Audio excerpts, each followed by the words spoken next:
Alléluia. Amen. Pour un premier culte, c'est vrai que je loue et je célèbre Jésus. Je dois confesser que quand on a du premier culte là, je ne voyais que moi et les ouvriers. Mais les choses de Dieu ne les utilisent pas. Parce que je sais que les gens sont habitués au culte de 9h. Alléluia. Amen. Ce matin, je vais te donner les clés qui vont te permettre de détruire les limites. Dans toutes les familles, il y a des limites. Et tu dois sauter cette limite. Et tu vas sauter cette limite. Quelqu'un dit Amen. Tu vas traverser cette limite. Alléluia. Ça sera plus une matinée d'enseignement.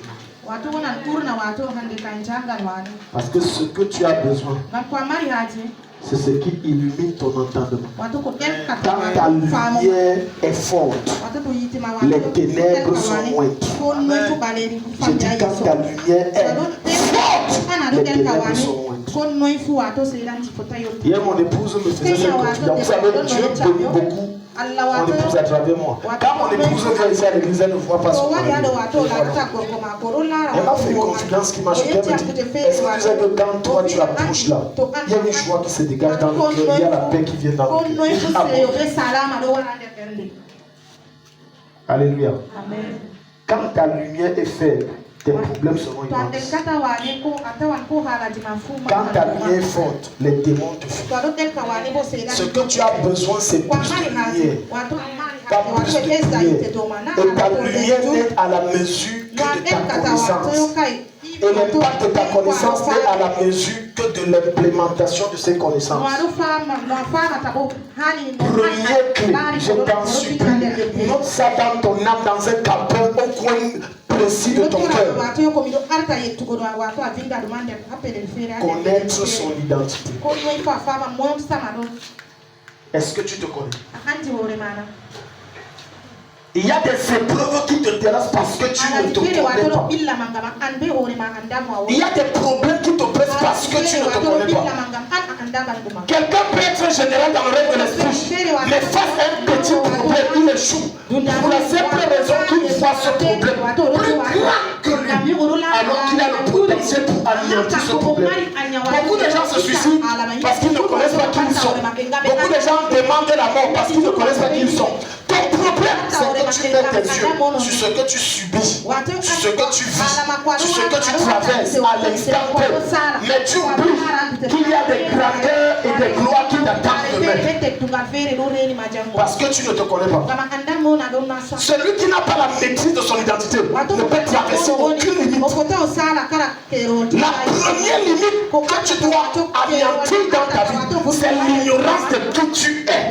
Est-ce que tu connais qui tu es?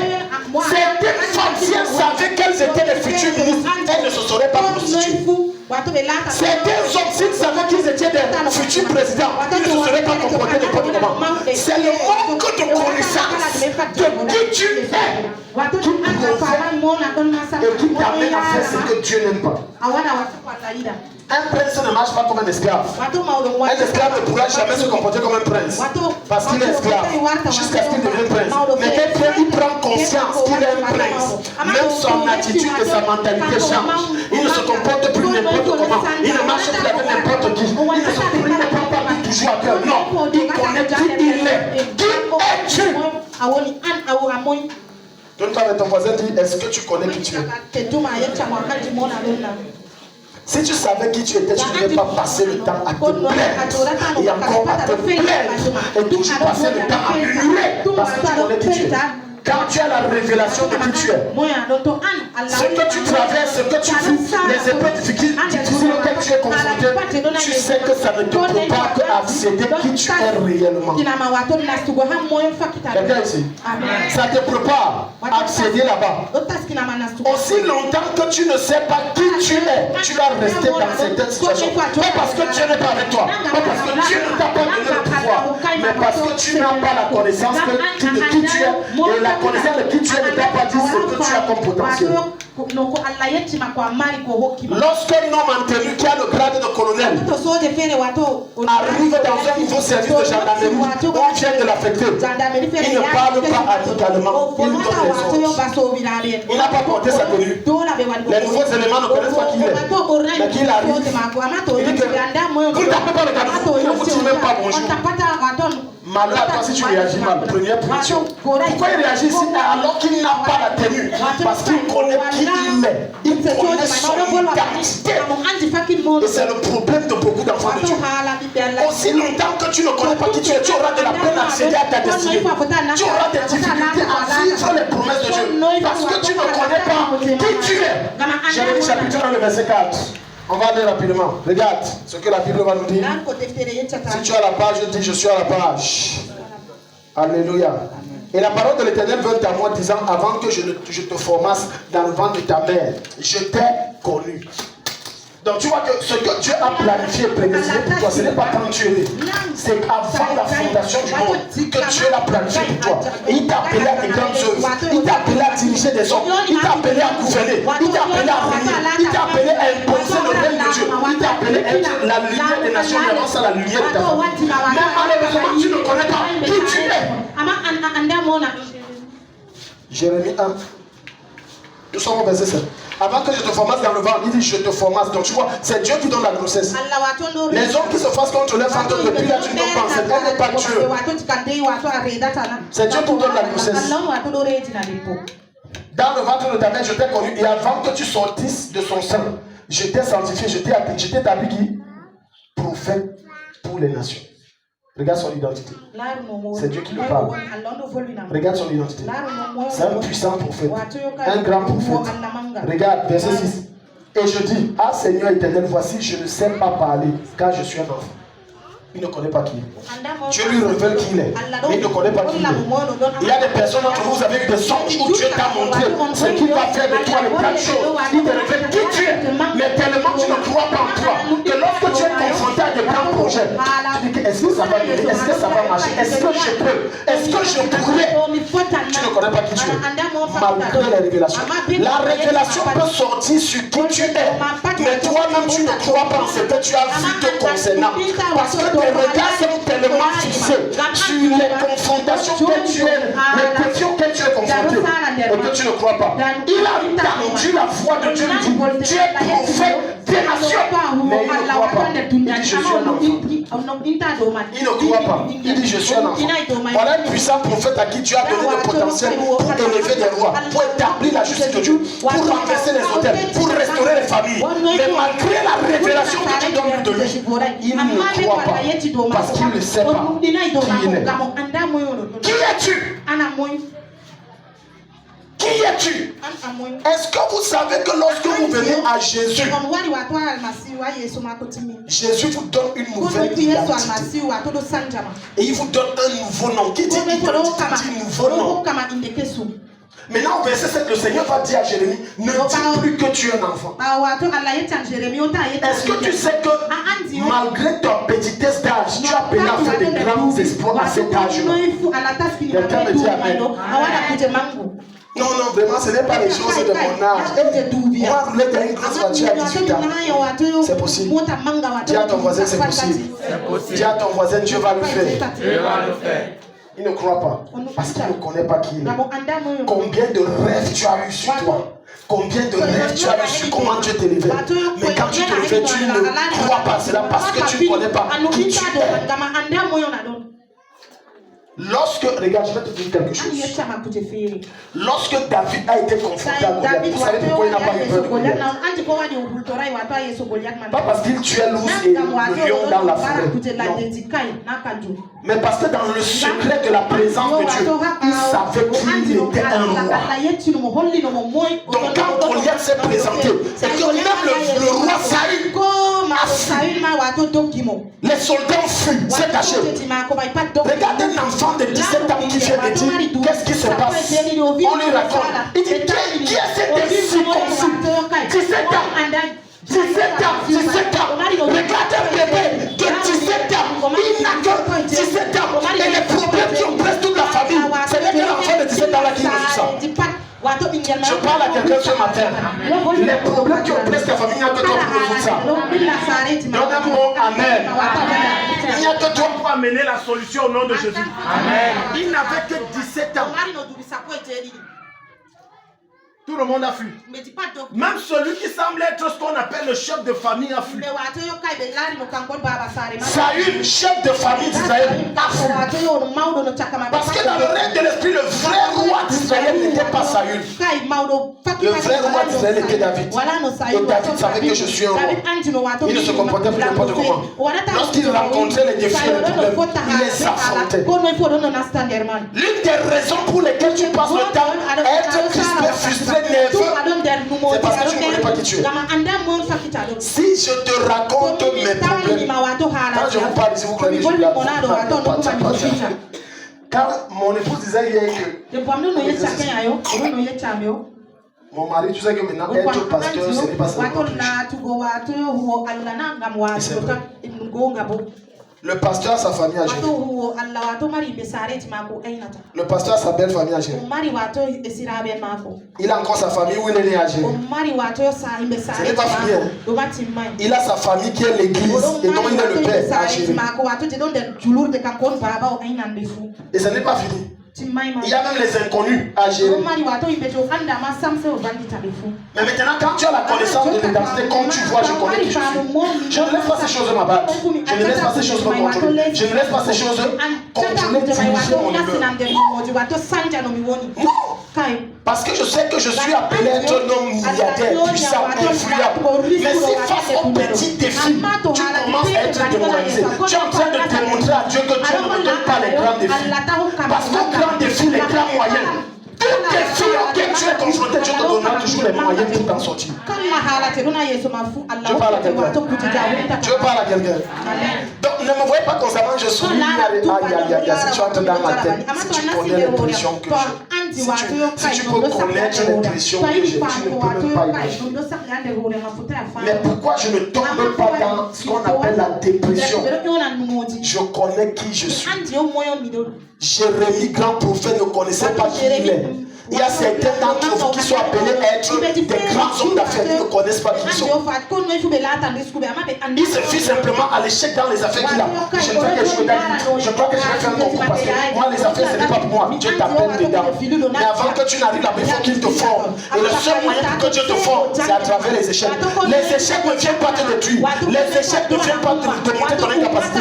Les échecs viennent forger et développer tes capacités. Quelqu'un dit Amen. Donc je m'adresse à tous ceux qui ont déjà échoué dans la vie, que ce soit à l'école, que ce soit dans le ministère, que ce soit dans les affaires. Ces choses ne te conduisent pas à la mort, mais ça te prépare à la gloire, ça te prépare à l'élévation, ça te prépare à la percée. Au nom de Jésus, qui es-tu? Qui es-tu? Pendant que toi tu vois que je suis un pauvre enseignant, je ne vois pas un pauvre enseignant, je vois un tueur de géant. Oh là là.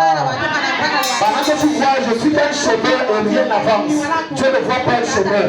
Pour toi les choses n'avancent pas, mais pour Dieu les choses avancent pour nous. Pendant que lorsque tu te regardes, tu vois une femme sans mari, Dieu te voit mariée. Et c'est question de temps, c'est en train de venir. Mais sauf qu'il te prépare. Est-ce que tu connais qui tu es? Plein d'enfants ont échoué les destinées à cause de leurs parents. Leurs parents les ont obligés à faire ce que Dieu n'avait pas prévu. Ils se retrouvent dans un état frustré et les choses n'avancent pas. Ils sont obligés de bagarrer.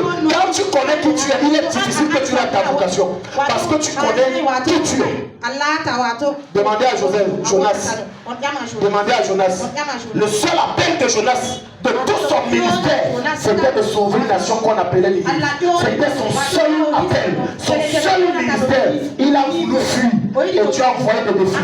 Il y a certains problèmes qui entrent dans ta vie parce que tu refuses de reconnaître qui tu es. Pendant longtemps j'ai refusé le pastorat, je partageais ça avec des bénéficiaires. J'ai refusé ça, ça fait des années. Je n'ai jamais voulu ça. Alléluia. Amen. Mais Dieu a dit ton identité c'est ça. Il y a beaucoup de familles que si tu n'acceptes pas ça, ils vont périr. Alors quand tu refuses, Dieu met les blocages. Tu fais ça, Dieu bloque, je peux te faire comme ça. Tu fais ça, Dieu bloque, je peux te faire comme ça. Tu fais ça, Dieu bloque, je peux te faire comme ça. Est-ce que tu sais que derrière toi, il y a des gens de ton village qui doivent travailler? Il y a des gens de ton quartier qui doivent avoir le travail. Il y a les gens de ta famille qui doivent être restaurés derrière toi. Mais ta destinée ne peut se révéler qu'à la mesure de la connaissance de ton identité. Quand tu te regardes, tu es qui? Qui t'a dit que lorsque Dieu te montre la grandeur qui t'attend, tout deviendra facile? C'est fait. Tout deviendra facile. Je répète, à quiconque Dieu s'est révélé et a dit, voilà ce que je vais faire de toi, ça va devenir dur. Ça va devenir dur. Ça va devenir compliqué. Tu vas traverser des marées, des femmes, tu vas traverser des temps compliqués. Et tu auras l'impression que Dieu n'est pas avec toi. Et tu vas te poser la question, est-ce que tu me connais? Tu te connais. Mais la question est la suivante, tu la poses mal. Est-ce que tu te connais toi-même? Dis à ton voisin, est-ce que tu te connais toi-même? Si tu te connaissais toi-même, tu ne devais pas pleurer.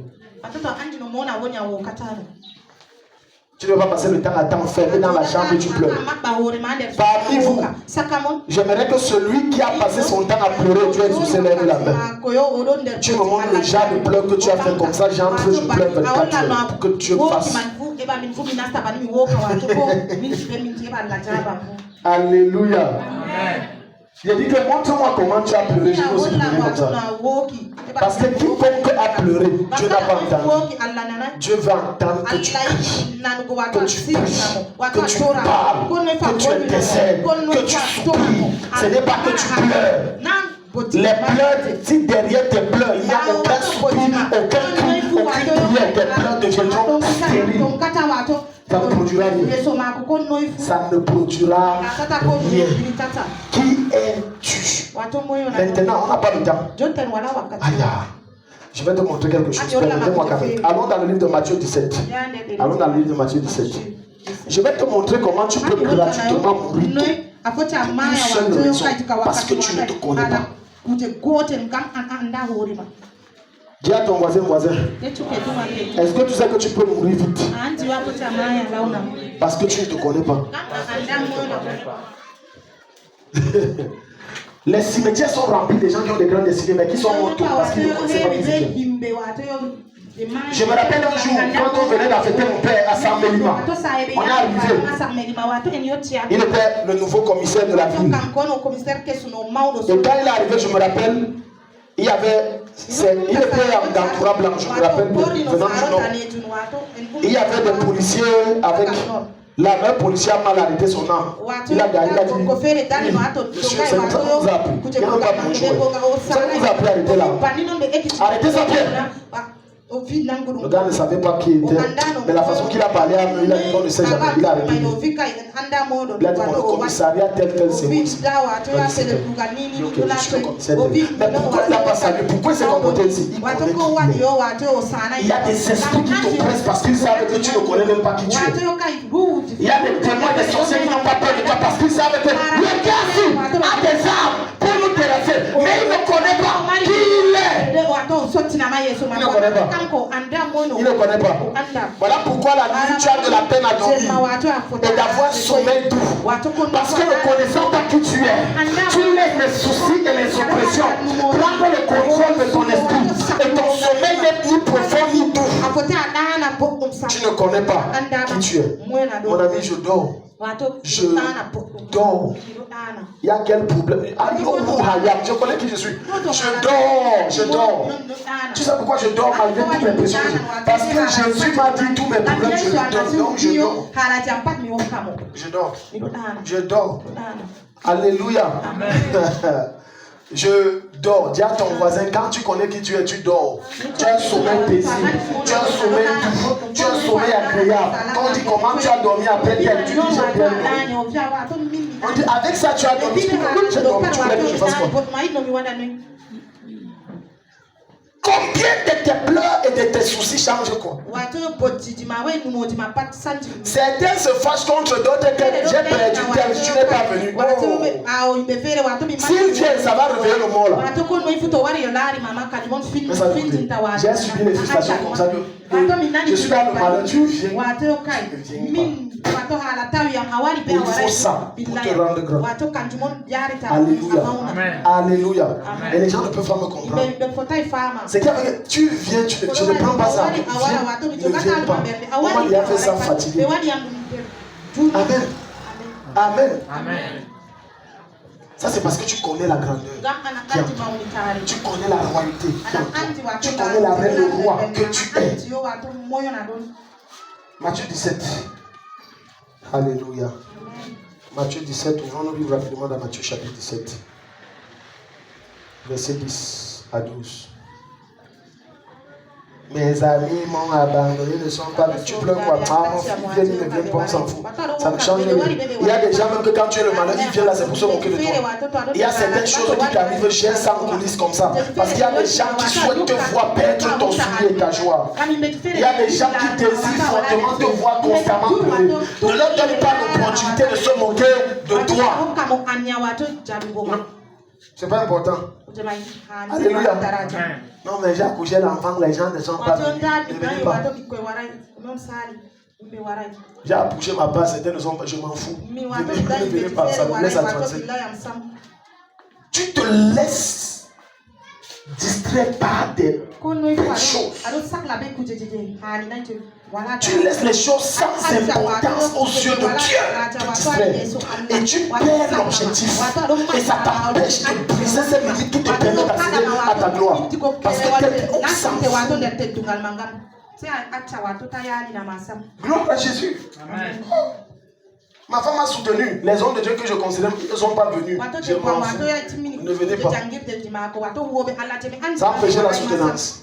Si vous venez là, la soutenance, il y aura quoi? Il y aura quelque chose. Venez, ne venez pas. Tu connais ton identité. Tu connais qui tu es. Et c'est la preuve de ta maturité dans ta tête et dans ton esprit.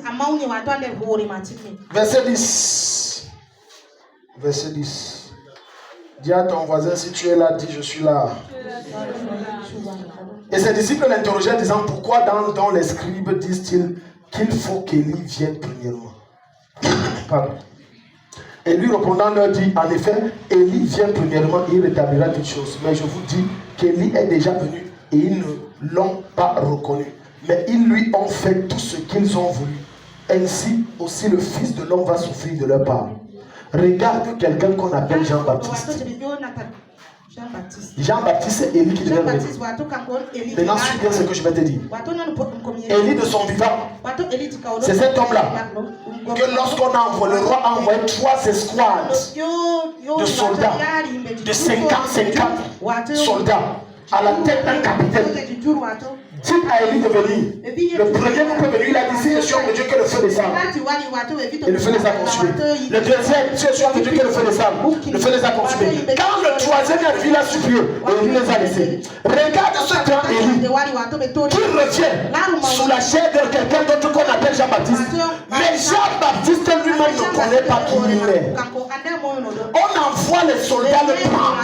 Comme on a envoyé Élie, comme on a envoyé les soldats prendre Élie à l'époque. Élie a dit, si je suis un homme de Dieu, le feu descend vous consume. Mais parce que Jean-Baptiste ne savait pas qu'il avait l'esprit d'Élie, la puissance d'Élie, la force d'Élie, l'onction d'Élie. Au lieu de dire, si je suis homme de Dieu, le Dieu le feu vous consume. Il a dit, prenez-moi. En tout cas, le Seigneur va me justifier. Le Seigneur va me protéger. Et on l'a amené en prison, on a coupé sa tête. Il est mort. Jeune. Et ce n'était pas le plan de Dieu. Il est mort. Jeune. Et ce n'était pas dans les projets de Dieu. Plein d'entre vous mourrez jeunes parce que vous ne connaissez pas qui vous êtes. Parmi vous, il y a des Élie en vous, mais tu ne connais pas que je suis un Élie. Il y a des Moïse, tu ne connais pas que je suis un Moïse. Il y a des David, tu ne connais pas que je suis David. Il y a des rois et des reines, mais tu ne connais pas. Et la pauvreté t'oppresse, mais tu ne connais pas. Tu ne connais pas. Lorsque la tempête s'est levée, alors que Jésus était avec ses disciples sur le rivage, la Bible déclare pendant que ses disciples pleuraient la tempête, Jésus. Tu as déjà vu ça? Jésus Comment tu te comportes quand il y a une tempête dans ta vie? Tu sais pourquoi Jésus tombe? Il y a des problèmes qui t'arrivent, c'est un problème pour toi, ce n'est pas un problème. Il y a des choses auxquelles tu es confronté. C'est un problème pour toi. Ce n'est pas un problème pour le ciel. Tu sais pourquoi? Parce que le ciel t'a tout donné. Le ciel n'attend qu'une chose, que tu donnes l'ordre. Et la tempête se calme. Quelqu'un dit Amen. C'est tout ce que le ciel attend. Dieu t'a tout donné. J'ai dit tout. Mais comme tu ne connais pas, oh Jésus savait que je suis le Fils de Dieu, je suis Dieu. Si je me réveille, je parle, ça va obéir. Il y a des événements qui attendent que tu parles. Mais comme toi tu es un pleurnichard et tu es trop critiqué et tu es trop te plaindre, tu ne parles pas. Tu passes le temps à pleurer. Alors tu es resté et tu te regardes. Est-ce que tu connais qui tu es? Finissons avec ce verset. Genèse 32. À partir du verset 22. Alléluia. Est-ce que Dieu parle à quelqu'un ici ce soir, ce matin? Amen. Je t'en supplie, ne dors pas dans sa présence. Dis à ton voisin, ne dors pas. Dis à ton voisin, ne dors pas dans sa présence.